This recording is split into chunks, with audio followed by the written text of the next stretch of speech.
Kesehatan jasmani adalah anugerah tak ternilai dari Yang Maha Kuasa yang telah diberikan kepada kita untuk dijaga sebaik mungkin. Sangatlah tidak adil kiranya kalau ternyata kita sampai menyia-nyiakan karunia semacam itu. Di era modern seperti sekarang ini, banyak sekali metode pengobatan ditawarkan hanya untuk menjaga kondisi badan kita agar tetap fit. Namun bagi Krisdayanti, akupunktur adalah salah satu cara paling efektif untuk menjaga kondisi badannya agar tetap.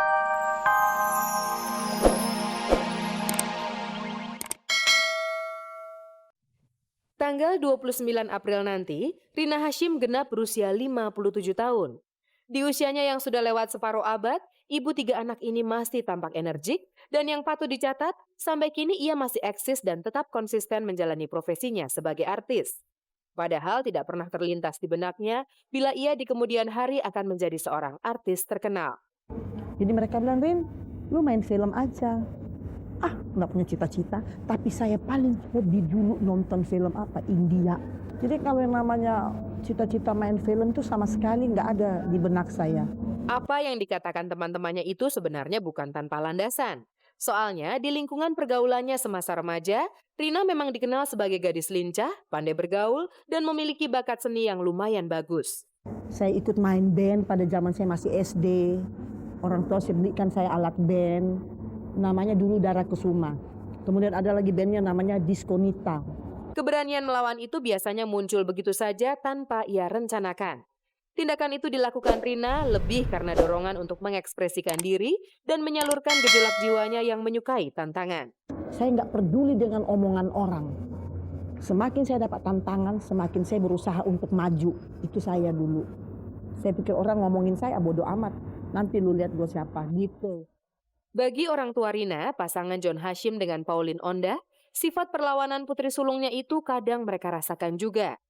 Maka tidak heran jika keduanya kemudian menerapkan aturan ketat dan keras disertai hukuman jika dilanggar. Pada waktu umur-umur remaja itu, saya pernah digundul, di rambut saya dipotong karena saya pulang telat dari les mengetik. Jiwa petualang pula yang membawa Rina ke Jakarta. Dengan numpang seorang kenalan orang tuanya, Rina nekat meninggalkan Makassar. Di ibu kota ia bekerja di perusahaan biro perjalanan. Setelah 11 bulan bekerja, tiba-tiba ia ditawari untuk main film. Rina mau main film? Enggak om, nanti orang tua saya kan pada waktu film itu kan sampai sekarang tetap aja orang dulu aja sama sekarang masih ada kemirip sama. Bahwa dulu lebih gila lagi, bahwa main film itu selalu orang pikirannya kan negatif aja terus, negatif thinking aja terus orang-orang. Tapi kemudian Rina menerima tawaran itu. Maka pada tahun 1968, mulailah ia merintis karirnya di dunia seni peran. Film berjudul Orang-Orang Liar arahan Turino Junaidi menjadi film pertamanya. Dan saya tahu, tidak ada yang cuma-cuma di sini. Setahun kemudian ia main dalam film Bunga-Bunga Berguguran. Dan pada tahun 70, Rina tampil memukau dalam film Si Pitung. Sejak saat itu popularitasnya Bekas meroket. cago yang pulang ke Udik udah jadi kaya. Ya bikin satu pekerjaan ini dunia film pada waktu itu. Jadi nggak pikir mau dikenal, mau nggak kepikir bahwa akan dikenal. Tiba-tiba orang suka melihat saya, kasih dah. Mbak, saya pikir kok saya ditahu-tahu orang siapa sih itu orang kasih dah tuh. Mungkin terus teman-teman saya bilang, lu main film, jadi lu ditahu orang mungkin dia nonton. Oh, baru tahu, gitu aja. Selain berkenalan dan terjun di dunia perfilman, di Jakarta pula Rina bertemu dengan Kris Patikawa. Setelah 11 bulan pacaran, akhirnya di usia 23 tahun, tanpa sepengetahuan orang tuanya, Rina menikah dengan Kris. Dengan tidak orang tua saya tidak tahu saya menikah dulu. Saya nikah aja, yang saksikan saya dulu itu tante saya namanya Tante Kori, terus ada namanya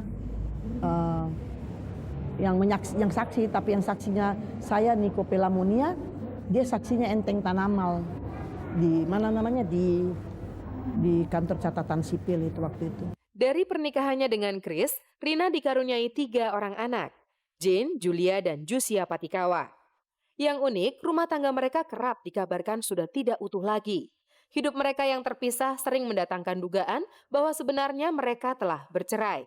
Saya tidak pernah berpikir perceraian dan semua orang salah menyangka dikira saya punya perceraian yang Kris Patikawa. Kami tidak ada soal orang ketiga yang begitu, nggak ada. Yang bingung orang, saya mah laki saya nggak bingung. 8 tahun sudah, Kris Patikawa dan Rina Hasyim tidak tinggal dalam satu atap. Meski belum terlontar keinginan untuk kembali menyatu, tapi mereka berharap kelak bisa kembali menjalankan kehidupan rumah tangga seperti sedia kala. Cucu yang sudah beranjak remaja menjadi bahan pertimbangan mereka. Kesetiaan, itu mungkin modal lain Rina menjalani kehidupan. Kesetiaannya pada Chris dan profesinya sebagai artis telah membuat Rina mampu menjalani hidup dengan tenang dan nyaman. Tidak pernah saya selalu di film mengatakan sampai sekarang juga, aduh capek ya main film, enggak. Karena apa? Dunia itu saya sudah cintai. Saya sudah cinta benar sama dunia itu. Dan saya bekerja dengan tanpa beban. Setelah hampir 36 tahun menggeluti dunia seni peran, ada satu hal lucu yang dialami Rina, yaitu anggapan orang bahwa dia telah berpindah agama, hingga Rina kerap disapa dengan sebutan Bu Haji. Tidak, saya tetap Kristen memang. Cuma saya sering memainkan peran-peran orang Muslim. Makanya kalau saya di luar-luar tuh banyak orang panggil saya Ibu Haji. Tapi saya tidak pernah bilang, saya bukan haji. Enggak, biarin aja nggak apa-apa. Saya nggak bisa salahkan dia nonton film kok. Mending siapa perawan. Bekas cabo yang pulang ke Udik udah jadi kaya. Pemirsa, Anda masih bersama Kabar-Kabar Minggu. Dan berikut adalah kabar yang telah kami persiapkan khusus untuk Anda. Kesehatan jasmani adalah anugerah tak ternilai dari Yang Maha Kuasa yang telah diberikan kepada kita untuk dijaga sebaik mungkin. Sangatlah tidak adil kiranya kalau ternyata kita sampai menyia-nyiakan karunia semacam itu. Di era modern seperti sekarang ini, banyak sekali metode pengobatan ditawarkan hanya untuk menjaga kondisi badan kita agar tetap fit. Namun bagi Krisdayanti, akupunktur adalah salah satu cara paling efektif untuk menjaga kondisi badannya agar tetap sehat. Salah satu alasan mengapa ia memilih akupunktur, karena menurutnya manfaat yang bisa ia peroleh dapat langsung ia rasakan tanpa harus menunggu lama. Tadinya karena memang juga mau nemenin mama akupuntur, karena mama kan udah keberatan rencananya mau umroh, mau ngurusin dikit gitu. Jadi kita akupuntur di salah satu langganan kita, setiap minggu datang ke rumah, akupuntur seluruh badan, terus kita dikasih penahan rasa lapar gitu di telinga. Mama juga pakai. Udah minggu ketiga. Minggu ketiga. Lumayan. Karena kiloannya nggak turun, cuman mungkin rasanya lebih padat. Bagi Yanti, tidak lengkap rasanya jika hanya dirinya seorang yang merasakan nikmatnya hidup sehat dengan metode tusuk jarum ini. Oleh karena itu, tanpa pikir panjang lagi, ia pun segera meminta sang mama dan yang lainnya untuk segera ikut bergabung. Ya Yanti ya, karena Yanti mungkin dilihat dari anak-anak ngelihat tante udah terlalu gemuk ya. Jadi demi kesehatan juga, jadi kan nggak ada salahnya kalau kita akupuntur sama-sama. Rame-rame datang ke rumah. Pokoknya rumahku dipakai buat posko. Baik bagi Yanti, belum tentu terlihat baik pula di mata Anang. Menurut Yanti, untuk hal yang satu ini sepertinya sang suami ogah untuk diajak bergabung. Selain tak tahan ditusuk jarum, Anang juga enggan terlihat seram menyerupai sosok monster dalam film horor karena wajahnya penuh jarum. Serem katanya, kayak Frankenstein. Karena mukanya kan ditusuk-tusuk semua, dibilang ngilu deh ngeliatnya. Kabar mengejutkan datang dari Sukma Ayu. Saat ini ia sedang terbaring koma di Rumah Sakit Medistra, Jakarta Selatan.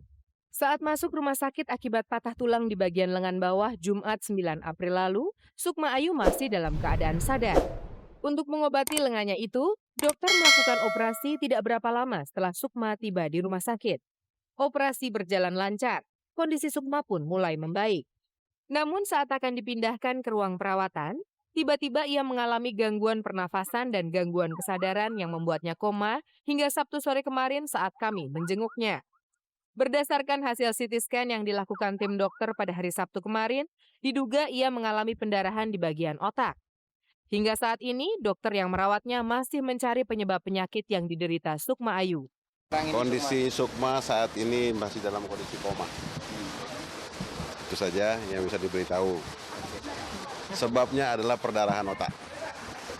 Kapan sih masuk rumah sakitnya tepatnya, bisa ceritakan kronologisnya Pak Dokter? Ini saya dikonsulkan dari kemarin. Jadi kondisi Sukma saat ini koma yang disebabkan karena perdarahan otak. Jadi tidak ada sebab lain selain itu. Belum dilakukan dan belum tentu dioperasi. Kondisinya akan diperbaiki dulu. Untuk memperoleh keterangan yang lebih lengkap, kami menemui kakak kandung Sukma, Cahya Kamila, yang setia mendampinginya di rumah sakit. Kita nggak tahu semua, yang tahu dokter. Jadi saya juga nggak ngerti apa-apa gitu kan, karena dokter sendiri yang bisa ngejelasin dari segi kesehatan segala macam kan. Sayangnya Cahya tidak menjelaskan apa yang menjadi penyebab adiknya sampai menderita patah tulang hingga pendarahan di otak.